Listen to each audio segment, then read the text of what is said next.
അത്ഭുത ഉറവിയുടെ തീർത്ഥാടന കേന്ദ്രമായ കഞ്ഞിക്കുഴി സെന്റ് മേരീസ് ദേവാലയത്തിൽ പരിശുദ്ധ ദൈവമാതാവിന്റെയും വിശുദ്ധ സെബസ്ത്യാനോസിന്റെയും സംയുക്ത തിരുനാളിന് കൊടിയേറി. കൊടിയേറ്റ് കർമ്മങ്ങൾക്ക് ഇടവക വികാരി ഫാദർ ടോമി ലൂക്ക് ആനിക്കുഴിക്കാട്ടിൽ മുഖ്യ കാർമ്മികത്വം വഹിച്ചു. പരിശുദ്ധ ദൈവമാതാവിന്റെ നാമത്തിലുള്ള അത്ഭുത ഉറവയുടെ തീർത്ഥാടന കേന്ദ്രമായ കഞ്ഞിക്കുഴി സെന്റ് മേരീസ് ദേവാലയത്തിൽ പരിശുദ്ധ ദൈവമാതാവിന്റെയും വിശുദ്ധ സെബസ്ത്യാനോസിന്റെയും സംയുക്ത തിരുനാളിനാണ് കൊടിയേറിയത്. ഇടവകയിലെ 150ഓളം മാതാക്കളുടെ 1 മണിക്കൂർ നീണ്ടുനിന്ന സമ്പൂർണ്ണ ബൈബിൾ പാരായണത്തോടെയാണ് തിരുനാൾ കർമ്മങ്ങൾക്ക് തുടക്കമായത്. പിതാവിന്റെയും പുത്രന്റെയും പരിശുദ്ധാത്മാവിന്റെയും നാമത്തിൽ ആശീർവദിക്കുന്നു.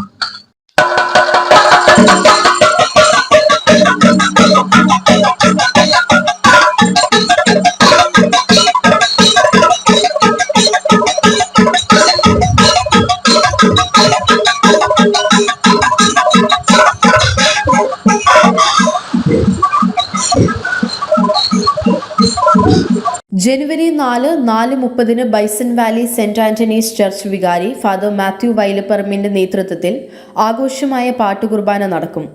തുടർന്ന് പ്രദക്ഷിണവും ഫാദർ മാത്യു കാട്ടിപ്പറമ്പിൽ തിരുനാൾ സന്ദേശവും നൽകും.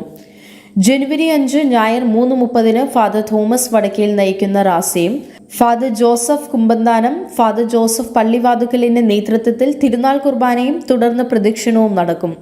തുടർന്ന് കോഴിക്കോട് റെഡ് ഐഡിയാസ് നയിക്കുന്ന മെഗാ ഗാനമേളയും വേദിയിൽ അരങ്ങേറും. തിരുനാൾ കർമ്മങ്ങൾക്ക് സഹവികാരി ഫാദർ ജേക്കബ് കളത്തിക്കാട്ടിൽ, റോഷൻ കദലിക്കാട്ടിൽ, ബിജു മനക്കപ്പറമ്പിൽ, ജൻസൺ കണിയാംകണ്ടത്തിൽ എന്നിവർ നേതൃത്വം നൽകും. News bureau, Idukki.